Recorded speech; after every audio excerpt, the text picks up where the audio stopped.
the silence beneath. Mia loved spelunking. For her, exploring caves was more than a hobby, it was an obsession. There was something exhilarating about venturing into the Earth's hidden chambers, a world untouched and silent. She'd been to most of the known caves in her region, but when she heard whispers about an uncharted system deep in the Appalachian foothills, her curiosity became insatiable. The locals called it Black Hollow. Most dismissed it as a myth, a cave that swallowed people whole. But one old man in the town's dusty diner spoke of it with a shudder. "It's real," he said, gripping his coffee cup tightly. "And it doesn't want to be found." Despite his warnings, Mia was determined. She gathered her gear, roped in her best friend, Josh, and set off the next morning. The entrance to Black Hollow was hidden behind a dense thicket of trees. It wasn't marked on any map, and finding it felt like uncovering a secret. The opening was a jagged maw, wide enough for two people to walk side by side, its edges covered in moss and slick with moisture.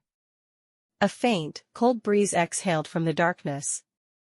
"Spooky," Josh said, laughing nervously. "You sure about this?" Mia grinned. "Come on. Where's your sense of adventure?" They descended into the cave, their headlamps cutting narrow beams through the oppressive dark. The air grew cooler, carrying a faint metallic tang. The walls were slick and jagged, and the faint drip of water echoed around them. The first few hours were uneventful, with nothing but narrow passages and occasional chambers filled with stalactites. But then they found the pit. It was vast, a yawning chasm that seemed to stretch endlessly downward. Mia tested the edges, shining her light into the void, but it revealed nothing. The beam was swallowed by the dark. "Looks like this is where most people would turn back," Josh said, unease creeping into his voice. "We're not most people," Mia replied, already fastening her climbing gear. They rappelled down into the pit, the descent taking nearly an hour. As they reached the bottom, a strange sensation washed over Mia, a pressing silence, heavier than the cave's natural stillness. Even their breathing sounded muffled, as if the darkness itself absorbed the sound. Josh shivered. "This place feels wrong." They pressed on. The passage at the bottom of the pit was narrow, forcing them to crawl on their hands and knees. The silence grew thicker, almost physical. Then, the markings began. Carved into the walls were symbols, intricate, looping designs that glowed faintly under their lights. The patterns seemed to pulse when stared at for too long, like they were alive. "What do you think these are?" Mia asked. Josh shook his head. "I don't want to know." The narrow passage eventually opened into a vast cavern, its ceiling lost in darkness. At its center stood a stone altar, rough and ancient, surrounded by more glowing carvings. And lying on the altar was a body, or what was left of one. The skeletal remains were twisted, arms and legs bent at unnatural angles, and the skull was cracked, its jaw frozen in a silent scream. Around it, the air seemed to hum faintly. Josh backed away. "Nope. We're done. We're going back." "Wait," Mia said, stepping closer. "There's something here." As she approached the altar, the humming grew louder. She reached out, her fingers brushing against the cold stone. The carvings flared brightly, blinding her for a moment.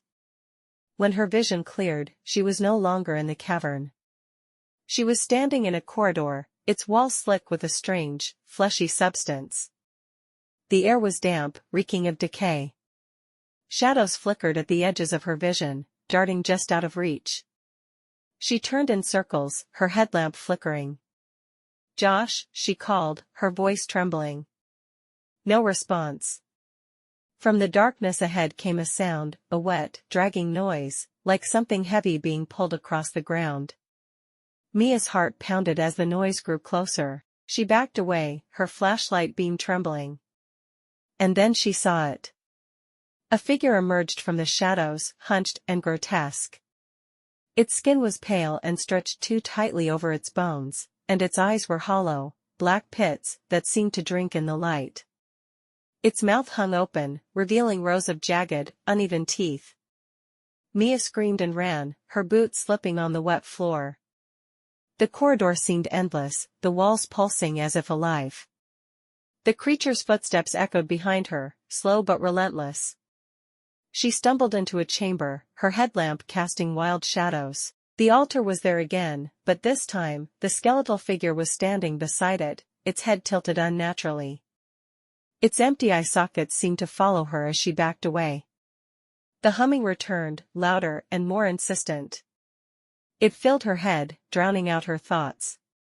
She fell to her knees, clutching her ears. "Mia!" Josh's voice cut through the noise, and suddenly, she was back in the cavern. Josh was shaking her, his face pale and frantic. "You were gone," he said. "You disappeared for hours." Mia looked around. The altar was gone, as were the carvings, but the unease remained, coiling tightly in her chest. "We have to leave," she said, her voice shaking. As they made their way back to the surface, the silence followed them, heavier than before.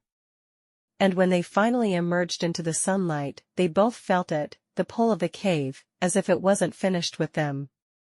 That night, as Mia lay in bed, she heard it again, the wet, dragging noise, coming from the shadows in her room.